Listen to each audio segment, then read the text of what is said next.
Efek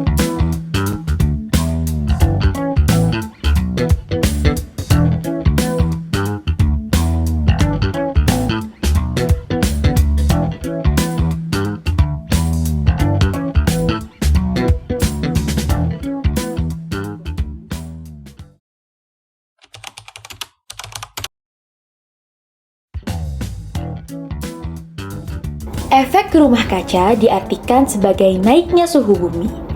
Naiknya suhu bumi disebabkan oleh terperangkapnya sinar matahari gelombang panjang atau inframerah oleh gas-gas rumah kaca. Gas rumah kaca ada berbagai macam, dan yang paling banyak terdapat di atmosfer bumi adalah uap air, karbon dioksida, metana, dan dinitrogen monoksida. Uap air adalah salah satu gas rumah kaca yang paling banyak mencapai atmosfer akibat penguapan air laut, sungai, danau, dan melalui fotosintesis dan respirasi makhluk hidup. Karbon dioksida merupakan gas yang dihasilkan dari aktivitas manusia seperti pembabatan hutan, pembakaran bahan bakar fosil, sampah, serta sebagai hasil dari reaksi kimia tertentu, misalnya pembuatan semen. Metana bertanggung jawab terhadap 10% emisi gas rumah kaca dari aktivitas manusia. Usia hidup gas metana sebenarnya jauh lebih singkat dari karbon dioksida. Akan tetapi, gas metana jauh lebih efisien dalam hal memerangkap radiasi panas dibandingkan dengan karbon dioksida. Dinitrogen monoksida, yaitu gas insulator panas yang sangat kuat. Ia dihasilkan terutama dari pembakaran bahan bakar fosil dan oleh lahan pertanian. Mekanisme terciptanya peristiwa efek rumah kaca. Cahaya matahari dengan radiasi gelombang pendek yang menyentuh permukaan bumi akan berubah menjadi panas dan menghangatkan bumi. Sebagian dari panas ini akan dipantulkan kembali oleh permukaan bumi ke angkasa luar sebagai radiasi inframerah gelombang panjang. Sebagian panas sinar matahari yang dipantulkan itu akan diserap oleh gas-gas di atmosfer yang menyelimuti bumi. Gas-gas tersebut disebut dengan gas rumah kaca. Sehingga panas sinar tersebut terperangkap di atmosfer bumi. Semakin banyak jumlah gas rumah kaca yang berada di atmosfer, maka semakin banyak pula panas matahari yang terperangkap di permukaan bumi sehingga suhu di permukaan bumi meningkat. Peristiwa ini dikenal dengan efek rumah kaca atau greenhouse effect. Karena peristiwanya sama dengan rumah kaca, di mana panas yang masuk akan terperangkap di dalamnya dan tidak dapat menembus keluar kaca, sehingga dapat menghangatkan seisi rumah kaca tersebut. Dampak dari gas rumah kaca. Peningkatan kadar gas rumah kaca di atmosfer bumi menyebabkan terjadinya pemanasan global atau global warming. Menurut Muhammad Sulkan dalam buku Pemanasan Global dan Masa Depan Bumi, pemanasan global merupakan peristiwa meningkatnya suhu bumi karena panas matahari yang terperangkap oleh gas rumah kaca di atmosfer. Adapun beberapa dampak yang ditimbulkan dari pemanasan global ialah kekeringan. Kekeringan disebabkan oleh meningkatnya suhu udara. Apabila suhu udara kian hangat, cadangan air bawah tanah akan menguap dan mengakibatkan kondisi tanah menjadi kering.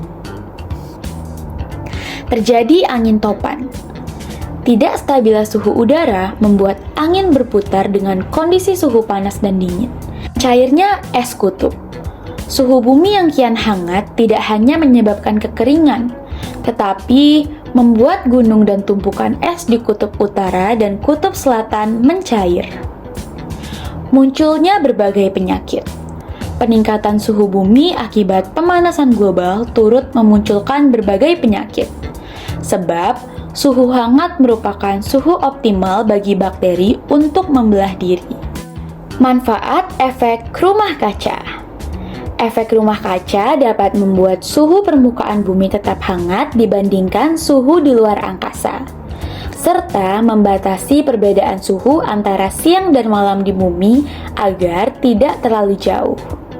Jika tidak ada efek rumah kaca, suhu permukaan bumi akan 33 derajat Celcius lebih dingin. Upaya mengurangi efek rumah kaca dapat dilakukan dengan efisiensi penggunaan energi listrik dengan mematikan lampu yang tidak digunakan, serta mencabut alat elektronik dari sumber listrik. Lalu, mengendalikan jejak karbon dengan mengurangi frekuensi penggunaan kendaraan bermotor pribadi dan menggunakan transportasi umum. Lalu, mengurangi penggunaan air minum dalam botol kemasan dan sedotan plastik. Gunakanlah tempat minum dan sedotan yang dapat dipakai kembali. Lalu, meminimalkan dan mengelola sampah dengan baik, serta mengolah sampah menjadi kompos dan memisahkan sampah organik dan anorganik. Yang terakhir, kurangi penggunaan kertas dengan cara mencetak bolak-balik atau menggunakan kertas bekas. Berikut merupakan inovasi sebagai kalangan generasi milenial. Membuat tumbler dan tote bag dengan desain yang menarik. Misalnya mengikuti tren yang berlaku pada masa kini dan menyesuaikan target pasar. Mendirikan organisasi volunteer berwawasan lingkungan khusus generasi milenial sebagai wadah untuk mengampanyekan efisiensi penggunaan energi listrik dan kertas melalui media sosial. Membuat inovasi bank sampah. Saat ini inovasi bank sampah telah banyak berkembang. Salah satunya Smash. Smash atau Sistem Online Manajemen Sampah merupakan sebuah aplikasi terintegrasi untuk manajemen persampahan di seluruh Indonesia. Yang kerennya lagi adalah aplikasi ini dibuat oleh salah satu generasi milenial Indonesia yaitu Putra Fajar. Dengan aplikasi ini, nasabah bank akan mendapatkan uang dengan menyetorkan sampah sesuai dengan kategorinya. Bisa plastik, logam, kertas, ataupun uang kaca. Uang akan dikirimkan melalui Smash Pay dan dapat digunakan untuk pembayaran-pembayaran secara online.